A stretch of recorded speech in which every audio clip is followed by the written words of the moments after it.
1000த்துல ஒரு பொண்ணுக்கு நடக்கிற சம்பவம் தான் உன் வாழ்க்கையில நடக்குதுன்னு என்கிட்ட சொன்னாங்க. அப்போ அதை நான் நம்பல. நான் குண்டா அசிங்கமா இருக்கேன்னு யாரும் என்கிட்ட நெருங்காதப்போ கௌதம் மாதிரி ஒரு அழகான பையன் என்ன கல்யாணம் பண்ணிக்கிட்டான். அடுத்த நாளே கர்ப்பமா இருக்கேன்னு தெரிஞ்சப்போ நான் நொறுங்கி போயிட்டேன். அப்ப என்னை விட்டுட்டு போன கௌதம் அதுக்கப்புறம் என்ன பார்க்க திரும்பி வரவே இல்ல. குழந்தை பிறந்ததும் நான் ஃபாரின் போயிட்டேன். இதுக்கப்புறமும் மாறாம இருக்க கூடாதுன்னு நானே என்ன கவனிச்சுக்க ஆரம்பிச்சேன். ஹெல்தியா டிரான்ஸ்ஃபார்ம் ஆனேன். ஆனா என்னோட இன்னொரு குழந்தை எங்கங்கிற கேள்வி மட்டும் என்னை விடாம துரத்துச்சு. அதே நேரத்துல எங்க அப்பாவும் அவசரமா கிளம்பி என்னை இந்தியாவுக்கு வர சொன்னாரு. நிறைய கேள்விகளுக்கு பதில் தேடிதான் நான் மறுபடியும் இங்க வந்திருக்கேன்.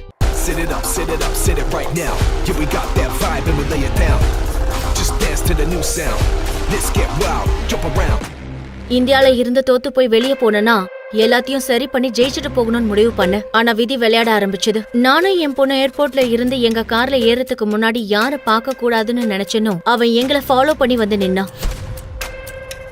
ஹே பியூட்டிஃபுல், உங்க ஸ்வீட் நேம் தெரிஞ்சுக்கலாமா? கல்கி. என் பழைய பேரை கேட்டதும் மிரண்டு போயிட்டான். இல்ல, நீங்க கல்கியை தானே பிக் பண்ண வந்தீங்க? இல்ல, அது அப்படிலாம் யாரையும் எனக்கு தெரியாது. அது ஏதாவது கேவலமான பொண்ணா இருக்கும். நான் எப்போதும் உங்களை மாதிரி பியூட்டிஃபுல்லான பொண்ணுங்களுக்கு தான் ஹெல்ப் பண்ணுவேன். ஹே, கேன் ஐ டிராப் யூ? இவனுக்கெல்லாம் என்ன மரியாதைன்னு ஒரு செகண்ட் கூட யோசிக்காம கிளம்பி போயிட்டே இருந்தேன். இத்தனை வருஷத்துல என்ன பாக்குறதுக்கு ஒரு தடவை கூட இவன் வரல. கட்டின பொண்டாட்டியவே இவனுக்கு அடையாளம் தெரியாத இவன் தான் நான் டிவோர்ஸ் கொடுக்க போற என் முன்னாள் புருஷன் கௌதம். யாரோன்னு நினைச்சு என்கிட்டயே ஜொல்ல விடுறான். ஃபாரின் போய் மயூரின்னு பேரை மாத்திக்கிட்ட எனக்கு அதே பேர் தான் இந்தியாவுக்கு செட் ஆகும்னு தோணுச்சு. ஒரு காஸ்ட்லியான ரெசார்ட்ல என்னோட ரூமை புக் பண்ணிக்கிட்டேன். ஃபாரினர்ஸோட ஃபாரினர்ஸா இருந்ததால யாருக்கும் என்ன அடையாளம் தெரியல. ஆனா இந்த ப்ராப்பர்ட்டில ஸ்வீட் ரூம்ஸ் இருக்கா? இருக்கு மேம். ஒன்னு நீங்க புக் பண்ணிருக்கீங்க, இன்னொரு ரூம்ல எங்க ஓனர் விஜயேஸ்வர் தங்கி இருக்காரு. அடுத்து எங்கம்மா போறோம்? சொல்றேன், அது சர்ப்ரைஸ். நாங்க தங்க போற ரூம் ரொம்பவே ஆடம்பரமா அழகா இருந்தது. என்னை விட என் பொண்ணுக்கு அது ரொம்ப பிடிச்சிருந்தது. என் மேல அக்கறை இல்லாத என் குடும்பத்தை விட என் பொண்ணு கூட தனியா இருக்கிறதே மேல்னு எனக்கு தோணுச்சு. பேபி, ட்ரெஸ் சேஞ்ச் பண்ண. அப்பதான் எங்க அப்பா கிட்ட இருந்து கால் வந்தது. ஹலோ கல்கி, உனக்கு என்ன பைத்தியமா? கௌதம் உனக்காக 2 மணி நேரமா ஏர்போர்ட்ல வெயிட் பண்ணிட்டு இருக்கான். நீ வரவே இல்லையா? எங்க போன? நாளைக்கு வரேன். Hello hello. நான் என் வாழ்க்கையில பட்ட எல்லா கஷ்டத்துக்கும் காரணம் எங்க அப்பா ராஜசேகர் தான். நான் கொஞ்சம் குண்டா இருந்ததால என்னை யாருக்கோ கல்யாணம் பண்ணி வச்சு அவங்களோட சொத்தெல்லாம் அபகரிக்க திட்டம் போட்டாரு. கல்யாணம் ஆன அடுத்த நாளே நான் கர்ப்பமா இருந்ததால 6 வருஷத்துக்கு அப்புறம் என்னை திரும்ப கூப்பிட்டுருக்காருன்னா கண்டிப்பா வேற ஏதோ திட்டம் போட்டிருக்காருன்னு தான் அர்த்தம். இந்த ரம்யா எதுக்கு இப்ப போன் பண்றா? மேம், சாரி, உங்களை ரிசீவ் பண்றதுக்கு என்னால வர முடியல. நீங்க பத்திரமா ரீச் ஆயிட்டீங்களான்னு தெரிஞ்சா கொஞ்சம் ரிலாக்ஸா இருக்கும். இந்த ஓவர் ஆக்டிங்லாம் வேணா, நீ விஷயம் என்னன்னு சொல்லு. அப்ப சரி. ஒரு முக்கியமான விஷயம் சொல்லதான் கால் பண்ணேன். Great business tycoon Vijay Eshwar mail பண்ணிருந்தாரு. அவங்க பாட்டியோட நியூரோ சர்ஜரிய கிரேட் நியூரோ சர்ஜனான மிஸ் மயூரி ஆகிய நீங்க தான் பண்ணணுமா? நீங்களும் அங்கதான் இருக்கீங்க, அவரும் அங்கதான் இருக்காரு. அதனால அப்பாயின்மெண்ட் ஃபிக்ஸ் பண்ணிரலாமா? வேணாம், தயவு செஞ்சு வேண்டாம். இந்த பணக்காரங்கெல்லாம் இப்படி சொல்லிதான் நாடகம் ஆடிட்டு இருக்காங்க. ஆனா அவங்க இன்டென்ஷன் வேற மாதிரி இருக்கு. வயசானவங்களோட சொத்துக்கு ஆசைப்பட்டு ஏதாவது செய்வாங்க. நாம இதுல இன்வால்வ் ஆக வேண்டாம். Okay, as you wish. ஆனா ஒரு விஷயம், அந்த சித்தார்த் பார்க்க செமையா இருக்கான். ஹேண்ட்ஸம் கை. ரொம்ப சின்ன வயசுலயே மல்டி மில்லியனியராவும் இருக்காரு. அவன மாதிரி ஒருத்தனை மீட் பண்ண சான்ஸ் கிடைக்கும் போது ஏன் அதை மிஸ் பண்ற? போட்டோ அனுப்பவா? பாக்குறியா? உனக்கு அவ்வளவு ஆசையா இருந்தா ஒண்ணு பண்ணு. நீதான் டாக்டர் மயூரின்னு இன்ட்ரோடியூஸ் பண்ணிக்கிட்டு அவனை மீட் பண்ணு. நான் எப்படி இருப்பேன்னு இங்க யாருக்குமே தெரியாது. நான் இங்க கல்கியா வரல, டாக்டர் மயூரியா தான் நான் இங்க வந்திருக்கேன். சரி சரி, ஒரு தடவை போட்டோ அனுப்புறேன் பாரு. ஓகே. இந்த விஷயத்தெல்லாம் தலையில போட்டுக்காம நான் கிளம்பிட்டேன். லிஃப்ட்ல இருந்து இறங்கி போகும்போது யாரும் என்ன ஃபாலோ பண்ற மாதிரி தோணுச்சு. பின்னால திரும்பி பார்த்த போது ஷாக் ஆயிட்டேன். என் பின்னாடி ஒரு குழந்தை நின்னுட்டு இருந்துச்சு. முகசாயல் வேற என் பொண்ணு மாதிரி இருந்தது. தூக்க கலக்கத்துல எழுந்து வந்திருப்பான்னு நினைச்சு சமாதானப்படுத்தினேன். மம்மி சீக்கிரமே போயிட்டு வந்துருவேன் சரியா? வரும்போது உன் ஃபேவரட் ஐஸ்கிரீம் வாங்கிட்டு வருவேன். ஓகே? ஓகே. உள்ள போய் சமத்தா தூங்கணும், இல்ல வீடியோ கேம் ஆடணும். ஓகே. நான் ஹோட்டல் என்ட்ரன்ஸ் கிட்ட இருக்கும்போது கௌதம் திடீர்னு பொக்கேவோட வந்து நின்னா. இவனுக்கு எப்படி என்னோட அட்ரஸ் தெரியும்னு நான் யோசிச்சுட்டு இருக்கும்போது, ஹாய் மிஸ் பியூட்டிஃபுல். என்ன ஞாபகம் இருக்குதா? ஆக்சுவலி இன்னைக்கு என்னோட பர்த்டே. உங்களை மாதிரி அழகான பொண்ணை விட்டுட்டு என்னோட பிறந்த நாளை செலிப்ரேட் பண்ணுறதுல எனக்கு கொஞ்சம் கூட விருப்பம் இல்லை. நீங்கள் வரீங்களா? இவ அதுக்காக தான் என்ன ஃபாலோ பண்ணிட்டு வந்தான்னு எனக்கு நல்லாவே தெரியும். ஆனா இதுல எனக்கு கொஞ்சம் கூட விருப்பம் இல்ல. அதே நேரத்துல என் காணாம போன குழந்தைய தேடிதான் நான் இங்க வந்தேன். இவனை கண்ட்ரோல் பண்ண அதை என்னால கண்டுபிடிக்க முடியும்னு தோணுது. அப்படியே என் பார்ட்டிக்கு வரப்போற கெஸ்டோட பேரை நான் தெரிஞ்சுக்கணும்னு நினைக்கிறேன். இஃப் யூ டோன்ட் மைண்ட், உங்க பேரை நான் தெரிஞ்சுக்கலாமா? Please. My name is Gautham. And your name is? Mayuri. கண்டிப்பா வந்துருங்க, உங்களுக்காக வெயிட் பண்ணுவேன்.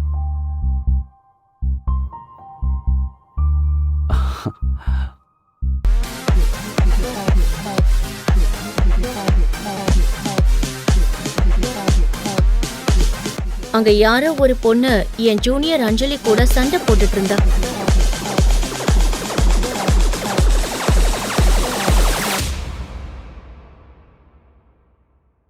எல்லாரும் சேர்ந்து கேலி பண்ணி அந்த அப்பாவி பொண்ண நீச்சல் குளத்துல தள்ளி விட்டாங்க.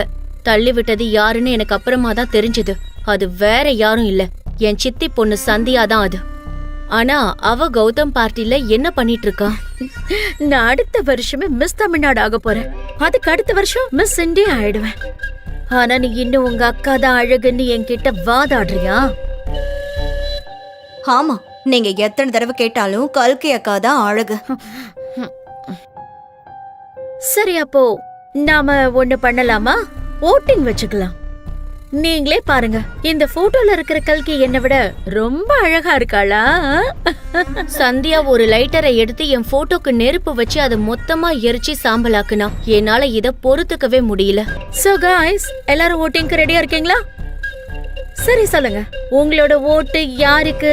சந்தியா, சந்தியா, சந்தியா, சந்தியா, சந்தியா, ஐயோ பாவம், இவங்க எல்லாரோட ஓட்டும் எனக்கே விழுந்துருச்சு. இந்த தடவையும் நீ தோத்து போயிட்ட. தோத்து போயிட்டா தண்டனை இருக்குல்ல. அழகான கல்கி அக்காவ இந்த கிளாஸ்ல கலந்து வச்சிருக்கேன்.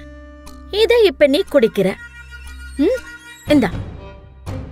முன்னாடி எனக்கு நடந்த அநியாயம் வேற எந்த பொண்ணுக்கும் நடக்க கூடாதுன்னு நான் யோசிக்கிறப்ப இந்த சந்தியா எருமை அந்த பொண்ண பாடா படுத்திட்டு இருந்தா. இதுக்கு மேல வேடிக்கை பார்க்க கூடாதுன்னு முன்னாடி வந்தனா சந்தியாவை தடுத்த. சரியா சொல்லணும்னா ஓங்க விட்ட.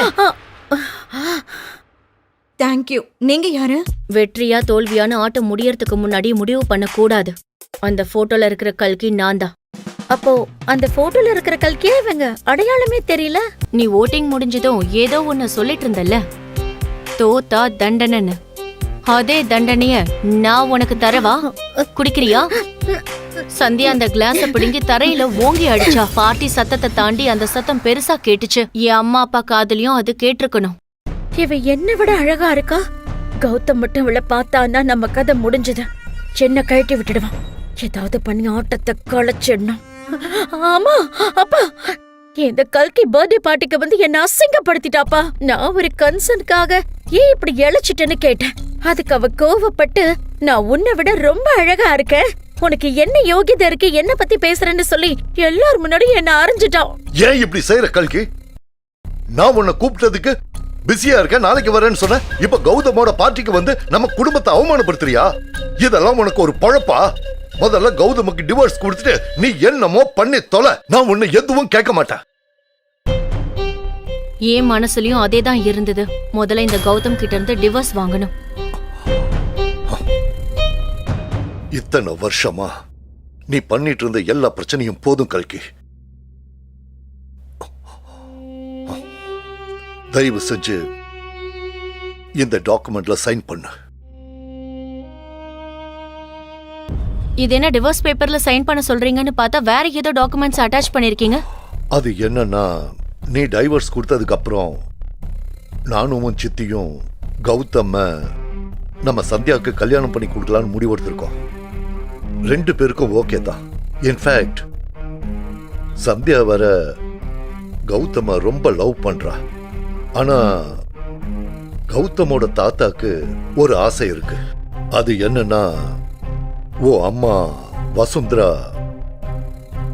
உனக்கு கொடுத்த சொத்தை எல்லாம் சந்தியாவுக்கு நீ எழுதி கொடுக்கணும். எப்படி பார்த்தாலும் நீ பெரிய டாக்டர். உனக்கு இந்த சொத்தெல்லாம் ஜுஜிபி மாதிரி. நானே எல்லா டாக்குமெண்ட்டையும் ரெடி பண்ணிட்டேன். இன்ஃபேக்ட் நீ ஜஸ்ட் ஒரு சைன் போட்டா போதும். என் அப்பா தன்னோட சுயநலத்துக்காக இவ்ளோ கேவலமா இறங்கி போவார்னு நான் நினைச்சு கூட பார்க்கல. நடக்காது.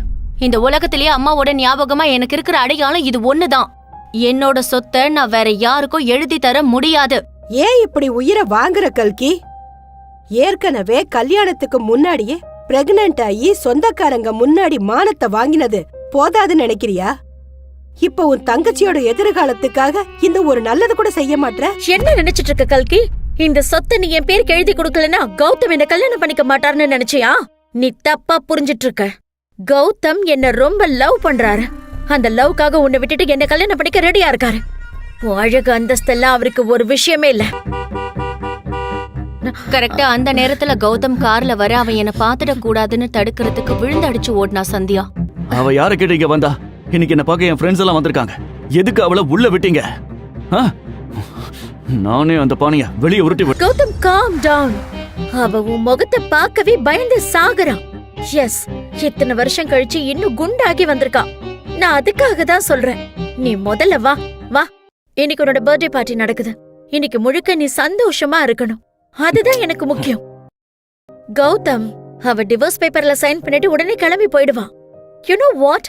அவளை நம்ம கண்டுக்கவே கூடாது. நமக்கு அது முக்கியம் இல்ல.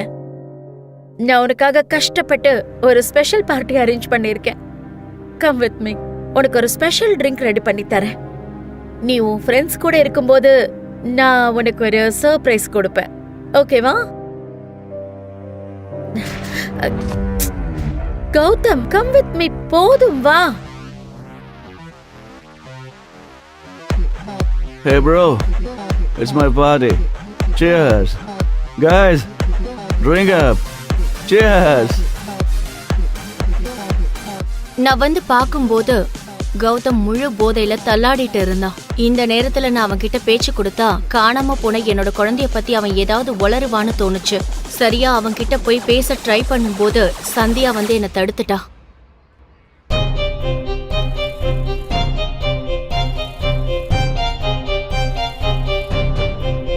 கௌதம் கிட்ட இருந்து இன்னும் எத்தனை நாளைக்கு சந்தியா என்ன மறைச்சு வச்சிருப்பா? கௌதம்க்கு நிஜமாவே நான் யாருன்னு தெரிஞ்சா என்ன ஆகும்? என் இன்னொரு குழந்தைய கண்டுபிடிக்கிறதுக்கு கௌதம் எனக்கு ஹெல்ப் பண்ணுவானா? யாருமே தொடாம நான் எப்படி கர்ப்பமானங்கிற அந்த அதிர்ச்சியான ரகசியத்தை நான் எப்ப தெரிஞ்சுக்க போறேன்? நான் நேரா பார்க்காமலே கௌதம் டிவோர்ஸ் கொடுத்துட்டு சந்தியாவோட வலையில விழுந்துட்டானா? சந்தியா தான் நினைச்ச விஷயத்த சாதிச்சிட்டாளா? இந்த எல்லா கேள்விகளுக்கும் விடை தெரியணும்னா இந்த பரபரப்பான பல லட்சம் பேர் கேட்டு ரசிச்ச ஆடியோ சினிமாவை பாக்கெட் FM டவுன்லோட் பண்ணி இலவசமா கேளுங்க. இது மெர்க்குரி பூக்கள்.